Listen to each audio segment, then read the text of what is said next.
하나님의 말씀 마태복음 6장 19절부터 34절까지입니다. 봉독하겠습니다. 너희를 위하여 보물을 땅에 쌓아두지 말라. 거기는 좀과 동록이 해하며 도적이 구멍을 뚫고 도적질 하느니라. 오직 너희를 위하여 보물을 하늘에 쌓아두라. 거기는 좀이나 동록이 해하지 못하며 도적이 구멍을 뚫지도 못하고 도적질도 못하느니라. 내 보물 있는 그곳에는 내 마음도 있느니라. 눈은 몸의 등불이니 그러므로 내 눈이 성하면 온몸이 밝을 것이요 눈이 나쁘면 온몸이 어두울 것이니 그러므로 내게 있는 빛이 어두우면 그 어둠이 얼마나 하겠느냐. 한 사람이 두 주인을 섬기지 못할 것이니 혹 이를 미워하며 저를 사랑하거나 혹 이를 중히 여기며 저를 경히 여김이라. 너희가 하나님과 재물을 겸하여 섬기지 못하느니라. 그러므로 내가 너희에게 이르노니 목숨을 위하여 무엇을 먹을까 무엇을 마실까 몸을 위하여 무엇을 입을까 염려하지 말라. 목숨이 음식보다 중하지 아니하며 몸이 의복보다 중하지 아니하냐. 공중의 새를 보라. 심지도 않고 거두지도 않고 창고에 모아 들이지도 아니하되 너희 천부께서 기르시나니 너희는 이것들보다 귀하지 아니하냐. 너희 중에 누가 염려함으로 그 키를 한 자나 더할 수 있느냐. 또 너희가 어찌 의복을 위하여 염려하느냐. 들의 백합화가 어떻게 자라는가 생각하여 보라. 수고도 아니하고 길쌈도 아니하느니라. 그러나 내가 너희에게 말하노니 솔로몬의 모든 영광으로도 입은 것이 이 꽃 하나만 갖지 못하였느니라. 오늘 있다가 내일 아궁이에 던지우는 들풀도 하나님이 이렇게 입히시거든 하물며 너희일까 보냐. 믿음이 적은 자들아, 그러므로 염려하여 이르기를 무엇을 먹을까 무엇을 마실까 무엇을 입을까 하지 말라. 이는 다 이방인들이 구하는 것이라. 너희 천부께서 이 모든 것이 너희에게 있어야 할 줄을 아시느니라. 너희는 먼저 그의 나라와 그의 의를 구하라. 그리하면 이 모든 것을 너희에게 더하시리라. 그러므로 내일 일을 위하여 염려하지 말라. 내일 일은 내일 염려할 것이요 한날 괴로움은 그날에 족하니라. 아멘. 기도하겠습니다. 사랑과 은혜가 풍성하신 살아계신 하나님 아버지 감사합니다. 오늘도 하나님의 말씀에 귀를 기울일 수 있는 복된 시간 주셨사오니 성령 하나님께서 지혜를 더하여 주셔서 아버지의 거룩하신 뜻이 무엇인가 분별하여 알게 하시고 또한 그 뜻대로 준행할 수 있는 믿음의 능력들을 물붓듯 허락하여 주시옵소서. 전하는 자 듣는 자 다 함께 큰 은혜 있기를 간절히 바라옵고 우리 구주 예수 그리스도 이름으로 감사하며 기도하옵나이다. 아멘. 지난주까지 하나님의 특별 계시 성경을 알자 이렇게 24번째로 이렇게 말씀을 전하였습니다. 우리가 성경의 핵심을 바로 알지 못하면 아무 의미가 없는 결과가 나타날 수 있기 때문에 정말 성경을 바로 알아야 된다라는 그런 마음으로 제 35년 목회를 이렇게 돌아보면서 중요한 부분들, 핵심들만을 이렇게 간추려서 말씀을 전하였습니다. 그리고 오늘은 이제 부활하신 주님이 내가 너에게 분부한 모든 것을 가르쳐 지키게 하라 라고 명하셨잖아요. 그 가르쳐 지키게 하라라는 그 대부분의 말씀이 바로 산상수훈에 기록되어 있는 말씀입니다. 그래서 주님은 마태복음 5장, 6장, 7장 산상수훈을 통해서 첫 번째로 율법을 강화시켰습니다.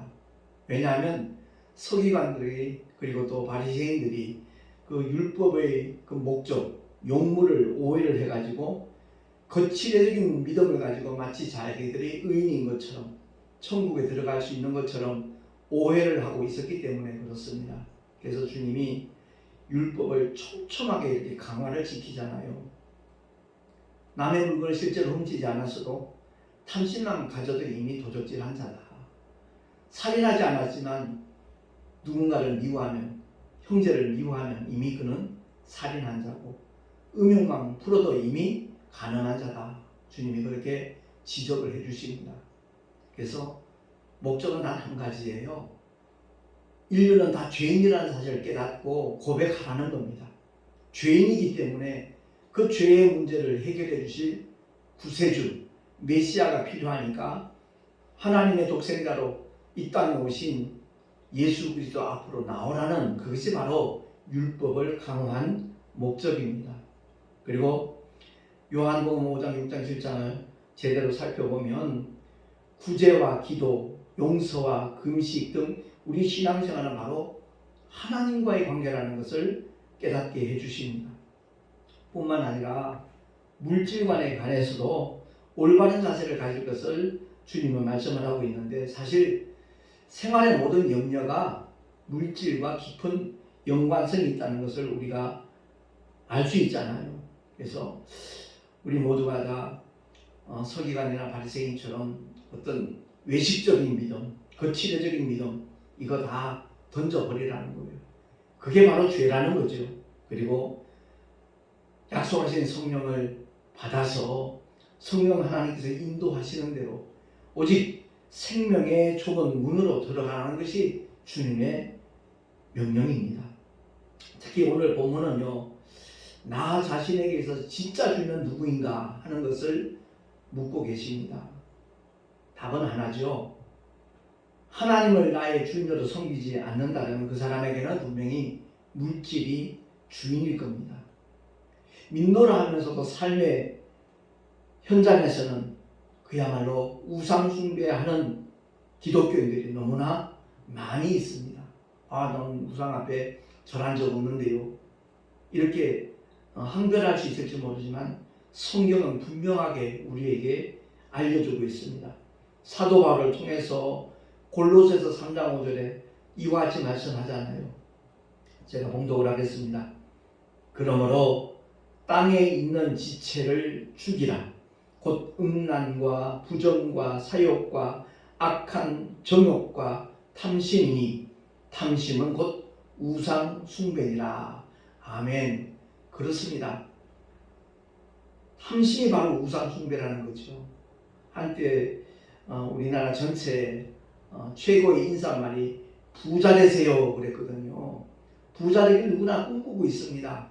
근데 성경은 역설적으로 그 부자 되고자 하는 마음, 그 탐심이 곧 우상 숭배라는 것을 가르쳐주고 있는 겁니다. 야고보서 1장 14절 15절에도 이와 같이 말씀하지요. 오직 각 사람이 시험을 받는 것은 자기 욕심에 끌려 미혹되니 욕심이 잉태한 즉 죄를 낳고 죄가 장성한 즉 사망을 낳느니라 라고 말씀을 하고 있습니다. 그렇습니다. 욕심이 잉태를 하면 죄를 낳습니다. 그 욕심이 자꾸 커져가지고 죄를 짓게끔 만든다는 거죠. 그래서 그 결과적으로 죄가 장성하면 사망을 낳는데, 여기서 말씀하는 사망은 둘째 죽음을 가리킨다는 것을 여러 차례 말씀을 드렸습니다. 마귀와 그 사자들을 위하여 예비한 영영이 꺼지지 않는 불못, 그 불못에 던지는 것이 바로 둘째 사망이라고 계시록은 우리에게 말씀해주고 있거든요. 아울러 사도 바울이 디모데에게 편지했을 때 첫 번째 편지에서 디모데전서 6장 9절 10절 말씀에 보면 부하려 하는 자들은 시험과 올무와 여러 가지 어리석고 해로운 정욕에 떨어지나니 곧 사람으로 침륜과 멸망에 빠지게 하는 것이라. 돈을 사랑함이 일만 악의 뿌리가 되나니 이것을 사모하는 자들이 미혹을 받아 믿음에서 떠나 많은 근심으로서 자기를 찔렀도다. 아멘. 신앙생활하면서 가장 첫 번째 걸림돌이 되는 것이 사실 헌금입니다. 물질입니다. 제가 40수년 전에 우리 어머니에게 처음 복음을 전했을 때, 제가 군생활 하다가 휴가 나와서 저 칠봉산해라고 무주구천동에 있는 요즘으로 말하면 슈퍼 같은 거죠. 그 장사를 하고 계셨는데 제가 첫 휴가 나와서 어머니를 찾아갔거든요. 그래서 내가 만난 주님을 전했습니다. 어머니도 예수 믿고 구원받아야 된다라고 신신당부를 드렸습니다. 그랬더니 얘가 미쳤나 처음에 그러셨어요. 어머니의 반응이. 그래서 제가 하나님의 사랑이 어떤 것이고 복음에 대해서 쭉 증거를 하면서 어머니 다가오는 주일부터 꼭 예배에 참석하라고. 그리고 제가 그렇게 이제 일러준 것이 바로 하나님의 섭리였구나 하는 것이 깨달아지는데, 어머니 교회 나가시더라도 믿음 생기기 전까지 헌금 안 하셔도 괜찮아요. 믿음이 생기면 하나님의 은혜를 받으면 헌금을 자동적으로 하게 될 테니까 거기에 대해서 부담 갖지 말고 편하게 열심히 신앙생활 한번 시작을 해보시라고 제가 그렇게 권면을 드리고 왔거든요. 아니나 다를까 어머니가 이제 성경책을 이렇게 가슴에 품고 이렇게 교회를 가는데 그 가까이서 역시 이제 영업을 하는 아마 숙박업 사장님이신 것 같은데 어머니 그 교회 가는 모습을 보더니 목사밥 또 하나 생겼네요 이렇게 얘기를 하더라는 겁니다. 그래서 어머니 마음속으로 나 헌금 안 할 건데 내가 왜 목사밥이야? 그러고서는 교회를 다니기 시작했다는 거죠. 그리고 하나님의 은혜를 받고 40대 중반에 대구에서 이제 통합식에서 신학을 공부를 하고 이제 20년 남짓 이렇게 단독 목회를 할 만큼 하나님의 은혜를 많이 받으시게 된 거지요. 그렇습니다. 첫 번째 걸림돌이 헌금이에요. 근데 오늘 성경을 통해서 주님은 질문을 하는 겁니다. 너는 하나님이 내 하나님이냐 아니면 돈이 내 하나님이냐 라고 질문을 하는 겁니다. 한 사람이 두 주인 섬길 수 없다. 하나님 아니면 돈이라는 거죠. 그래서 욕심에 이끌리는 사람들은 그 물질 때문에 헌금 시간 때문에 교회를 나가지 못하는 그런 불행한 일들도 지금도 일어나고 있지요. 근데 분명히 성경을 통해서 우리가 깨달아야 될 것은 이 세상 사는 동안에 행복한 것, 그건 유한한 거라는 거죠. 그리고 영원한 행복이 기다리고 있다는 겁니다. 그것은 오직 하나님의 독생자 예수께서 우리의 모든 죄와 허물을 양없게 짊어지시고 십자가에서 피 흘려 죽어 주심으로 말미암아 그 대속의 죽음 때문에 예수의 이름을 믿기만 하면 하나님의 은혜로 천국에 들어갈 수 있다는 사실, 하나님의 자녀가 되는 놀라운 권세까지 주어진다는 것을 성경은 말씀을 하고 있습니다. 다시 말해서 돈을 사랑하는 사람, 돈을 누리는 사람은 유한한 행복을 소유할 뿐이고 하나님을 사랑하는 사람은 영원한 행복을 소유할 수 있다는 것을 성경은 말씀을 하고 있는 겁니다. 그래서 제가 참 목회를 하면서 저 사람은 지혜로운 사람이다, 참 복 있는 사람이다 라고 보게 되는 사람은 보물을 금고가 아닌 하늘에 쌓아두는 사람이거든요. 제가 대구 내려가서 참 귀한 믿음의 사람들 많이 만났습니다. 그들 중에는 정말 큰 교회라는 집사님이신데 제 택시를 이용한 누나 때문에 이제 알게 된 분이에요. 그 가정 같은 경우는 우리가 신매동에서 사월역으로 옮길 때 시설비 1,000만 원을 전부 다 이렇게 헌금하신 부부가 계시고요. 이번에도 대구 내려갔다 잠시 만났었는데 우리 어머니가 이제 대구를 떠나신다 그러니까 일부러 찾아오신 거예요. 짬을 내서. 그리고 어머니와 이렇게 참 석별의 정을 나누는데 우리 어머니를 꼭 껴안고 자기 어머니 생각이 났을 거예요. 몇 년 전에 소천하신 어머니가 이제 병원에 입원해 있을 때 그 집사님이 연락을 했더라고요. 저한테 우리 어머니 신기한 성도님 세례 좀 받게 해달라고. 그래서 제가 약식 세례를 했죠. 병원 중환자실에 계신 분이니까. 그러고 난 다음에 그분이 다니는 큰 교회 목사님이 이제 장례식을 진행하시는데 입관 예배만큼은 저한테 좀 부탁하고 싶다 그래가지고 제가 입관 예배를 이렇게 진행을 했거든요. 정말 한 가족처럼 느끼는 그러한 사랑을 베푸신 그런 집사님 가정인데 아마 어머니 생각이 많이 나셨던 모양이에요. 우리 어머니 사시는 아파트에 와서 어머니가 꼭 이렇게 포옹하는 그런 사진을 제가 찍게 됐습니다만은 그렇습니다. 하늘의 보물을 쌓아둡니다. 우리가 분명히 저 천국에 대한 소망이 있다라면 삶의 자리도 삶의 모습도 가치관도 바뀔 수밖에 없거든요. 그 누나 되시는 이미경 집사님 역시도 마찬가지입니다. 택시 손님으로 만나가지고 그 신기한 성도님이 살아 계실 때니까 7곳까지 가는 동안에 제가 복음을 전했거든요. 처음에는 예수 믿는 사람을 표현도 하지 않았고 집사라는 직분을 갖고 있다는 것도 말씀하지 않았어요. 근데 내릴 때쯤 되니까 내가 어느 교회 다니는 집사인데 목사님한테 한 가지 부탁이 있다는 거예요. 그래서 뭡니까? 그랬더니 자기 어머니가 이상한 사이비 종교에 빠져서 한 30년째 헤어나지 못하고 있는데 어느 누가 말을 해도 그야말로 자식들이 그렇게 간절히 기도하면서 부탁을 해도 들어주질 않는데 목사님께서 한번 신방을 해주면 고맙겠다는 얘기를 하셔요. 그래서 담임 목사님 있지 않냐고 너무 목사님이 바빠서 그렇게 신방 올 수 있는 여유가 없는 분이라는 거예요. 그래서 그러면 주일 예배 마치고 난 다음에 한번 찾아뵙도록 하지요. 하고서는 갔더니 그 남동생 집사님하고 또 그 부인 집사님하고 이 누나 되시는 집사님하고 세 분이서 그러니까 이미경 집사님 또 저 정소영 집사님이 올케거든요. 이렇게 세 분이서 기다리고 있더라고요. 그래서 그 할머니 성도님까지 신기양 씨까지 넷이서 예배를 드리는데 한 30분 설교를 하는데 다들 눈물을 흘리면서 아멘 아멘 아멘 하면서 말씀을 받더라고요. 그리고 얼마 지나지 않아서 제가 이제 대구 달구월 협동조합 택시에 조합원으로 갈 수 있도록 또 두 가정에서 500만 원씩 헌금을 해준 거예요. 그 조합 가입비를 낼 수 있도록. 왜냐하면 목사님이 낡은 차를 타고 운행을 하다가 펑크가 나서 2번씩이나 내가 직접 타이어를 바꾸는 그 사실을 알고는 좋은 차를 타면 저런 고생을 안 할 텐데 하는 마음으로 그렇게 이제 헌금을 해주신 거예요. 아무도 잊지 못할 분들입니다.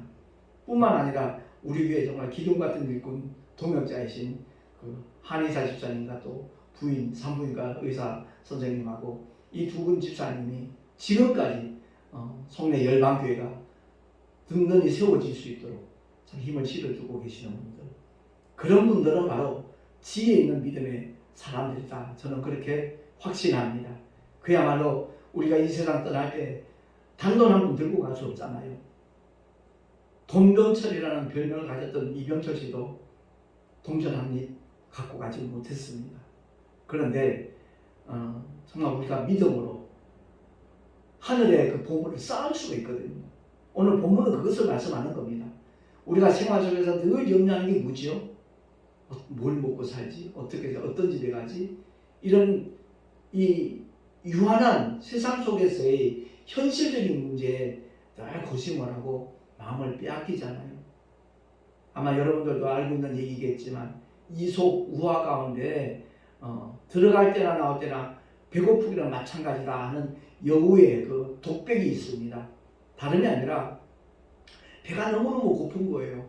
근데 주변에 포도원이 있는데 포도가 얼마나 정말 탐스럽게 열려 있는지, 근데 그게 무서운 주인이 이렇게 버티고 있으니까 들어갈 수가 없잖아요. 그래서 한 번은 남몰래 궁리궁리 하다가 배가 홀쭉해졌을 때 너무 배가 고프니까 그 개구멍을 통해서 들어갈 수 있었던 겁니다. 눈에 딱 보이는 대로 닥치는 대로 그냥 포도송이를 얼마나 따먹었는지 배가 빵빵해졌어요. 근데 인기척이 나는 거예요. 바로 그 과수원 주인이 이렇게 달리는 발자국 소리가 나니까 겁이 나죠.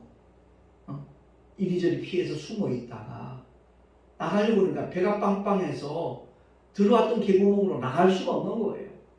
어떻게 했겠습니까? 기다려야죠. 배가 꺼지기를. 그리고 하루 반나절이 더 지나서 정말 공포 속에 떨고 있다가 그 포도 과수원 개구멍을 이렇게 빠져나오면서 하는 말이 들어갈 때나 나올 때나 배고프기는 마찬가지네. 그러더라는 거죠. 그렇습니다. 내가 갖고 나올 수는 없지만 분명히 할 수 있는 방법이 있잖아요. 미리 내보내면 돼요. 개구멍으로 만약 포도송이를 따다가 밖으로 내보내고 난 다음에 나중에 자기가 빠져나오면 밖에 나가서도 얼마든지 배불리 먹을 수 있는 거잖아요. 그렇습니다. 단돈1푼 우리가 갖고 갈 수는 없지만 하나님의 뜻대로 그 물질을 사용하면 저 천국에 가서 내가 누릴 분깃이 된다는 것을 성경은 말씀을 하고 있는 겁니다. 신명기서 15장 7절 8절에 보면 이와 같이 말씀합니다. 내 하나님 여호와께서 내게 주신 땅 어느 성읍에서든지 가난한 형제가 너와 함께 거하거든 내 손을 움켜쥐지 말고 내 손을 그에게 펴서 그 요구하는 대로 쓸 것을 넉넉히 구워주라 라고 말씀합니다. 잠언서 19장 17절에도 가난한 자를 불쌍히 여기는 것은 여호와께 꾸이는 것이니 그 선행을 갚아주시리라. 그렇습니다. 우리 주변에 헐벗고 가난한 자들이 있으면 예수의 이름으로 그들에게 선행을 베풀고 구제를 한다면 그것이 바로 하나님께 구워드리는 것과 똑같다는 거죠. 하나님께서 내가 필요할 때 일마다 때마다 정말 적절한 대로 넘치는 은혜를 베풀어 주시는 것이 우리의 하나님 아버지시라는 것을 성경은 말씀을 하고 있습니다. 제가 목회를 하면서 개인적으로 하나님 앞에 돈을 달라고 기도해 본 적이 한 번도 없습니다. 근데 요즘은 그 기도를 합니다. 나 개인이 쓰기 위해서가 아니라 정말 총회장이라는 중책을 맡고 보니까 우리 교단을 좀 더 활성화시키고 총회를 좀 힘있도록 이렇게 만들기 위해서 뒷받침이 돼야 되겠는데 그러려면 물질이 필요하더라고요. 예산이 필요하더라고요.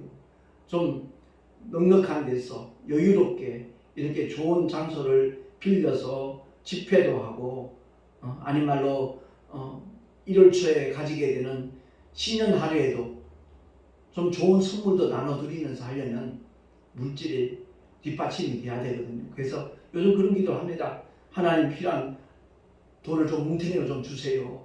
우리 목사님들 3년 동안 코로나 때문에 위축되고 심지어 사라져버린 줄어든 교회들도 있는데 모두가 더 어깨를 펴고 도전할 수 있도록 힘을 낼 수 있도록 하나님 역사해달라고. 정말 총회장이 된 제 궁극적인 목적은 다른 것도 아닙니다.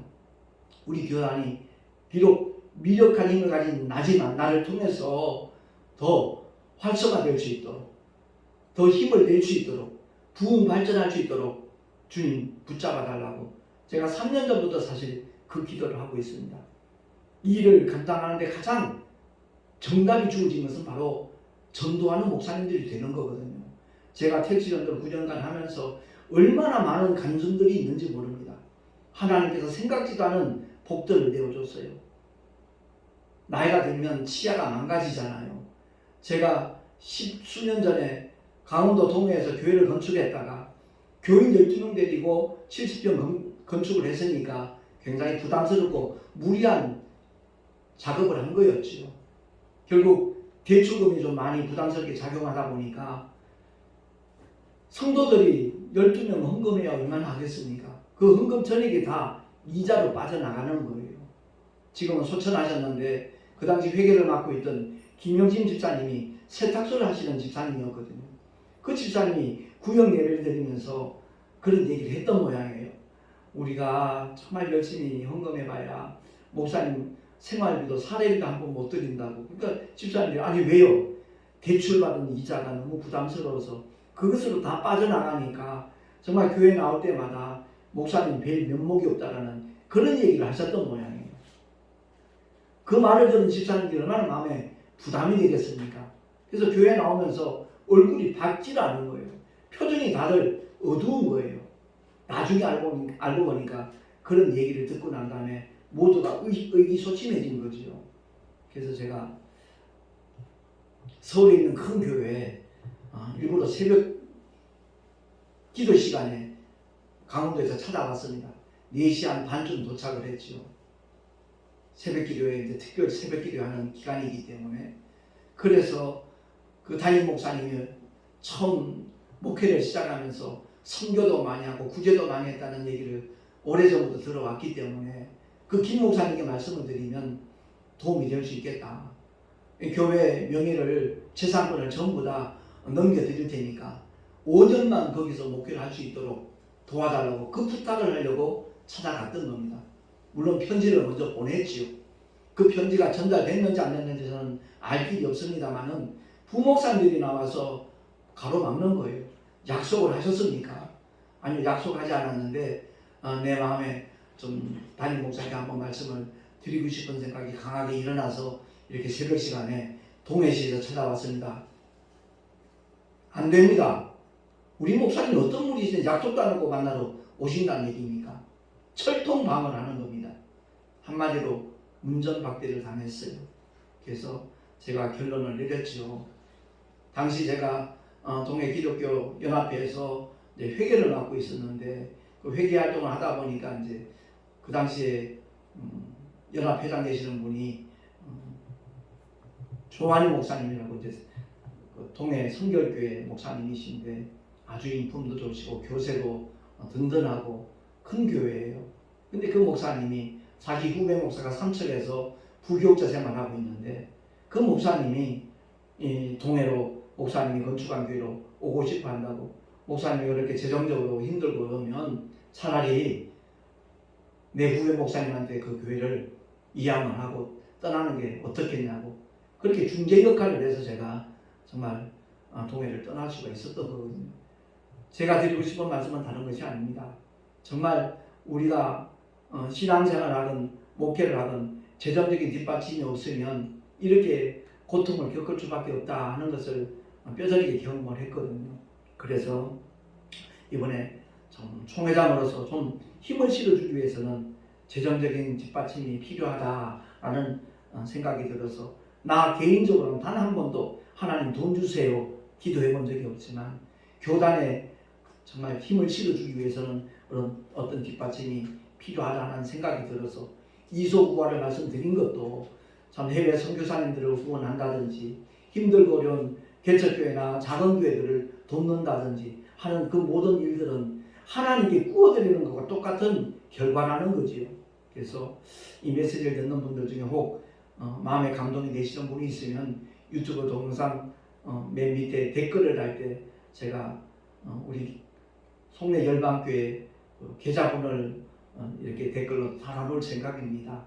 혹시 마음에 감동이 있으신 분은 한 교회를 살리는 것도 굉장한 의미가 있는 일이고 하나님이 기뻐하실 일인데 한 교단에 힘을 부어줄 수 있다면 그것 역시 말할 수 없는 좀 보람 있는 일이 되지 않겠는가 하는 생각이 듭니다. 그래서 잠언서 말씀대로 가난한 자를 불쌍히 여기는 것은 여호와께 꾸이는 것이니 그 선행을 갚아 주시리라 말씀하셨는데 한 개인이 아니라 주님의 몸된 교회에 어려운 문제 이렇게 해결할 수 있는 도움의 손길을 허락한다라면 그것이야말로 하나님께서 얼마나 기뻐하시겠는가 이런 생각을 갖게 됩니다. 다시 한번 오늘 말씀을 통해서 우리 스스로에게 한번 질문을 해봤으면 좋겠습니다. 과연 나의 진짜 주인은 누구인가? 물질인가? 하나님인가? 결코 두 주인을 섬길 수 없다라고 예수님이 단언하셨습니다. 우리 모두가 다 내 인생의 진짜 주인이 누구인가를 한번 점검해 보시고 가장 올바르고 지혜로운 복 있는 선택을 하셔서 주님 앞에 서는 날 정말 인정받고 칭찬받고 멸류관받고 상급까지 받을 수 있는 하나님의 사람으로 살아갈 수 있기를 예수 이름으로 축원합니다.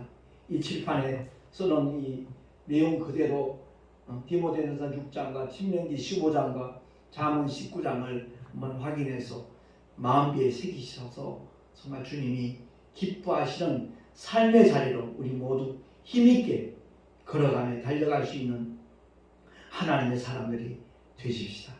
감사합니다. 기도하겠습니다. 거룩하신 하나님 아버지 은혜를 감사합니다. 과연 내 인생에 가장 핵심적인 역할을 하는 자가 누구인가? 돈인가 아니면 하나님이신가? 다시 한번 헤아리게 하시고 살펴보게 하시고 올바로 점검하고 판단을 해서 정말 지혜롭고 현명한 복된 길을 걸어갈 수 있는 우리 모두가 될 수 있도록 주께서 은혜를 더하여 주시옵소서. 우리에게 맡겨주신 사명 감당하는 일에 온전히 헌신할 수 있는 지혜로운 믿음의 주인공들이 되기를 간절히 소망하옵고 우리 구주 예수 그리스도의 이름으로 감사하며 축복하며 기도하옵나이다. 아멘. 교회 소식 주보를 참고하시기 바랍니다. 이번 주 토요일 날 대전역 동광장에서 12시부터 모여 다들 이렇게 찬양하고 또 1시부터 말씀을 전하는 시간이 있는데 이름하여 거리교회입니다.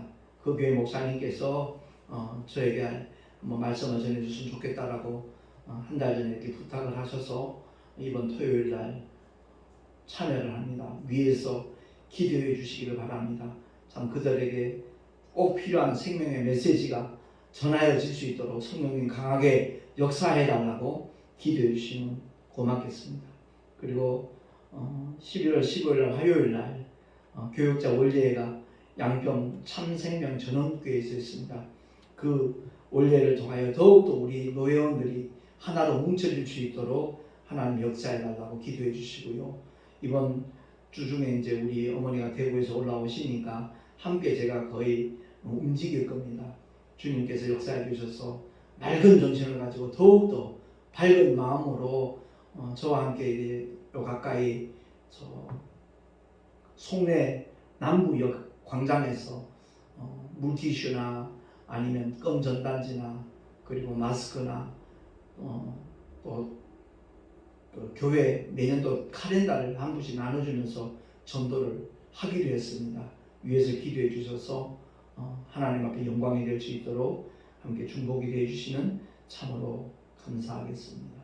드린 예물 위하여 잠시 기도하고 축도로 예배를 마치겠습니다.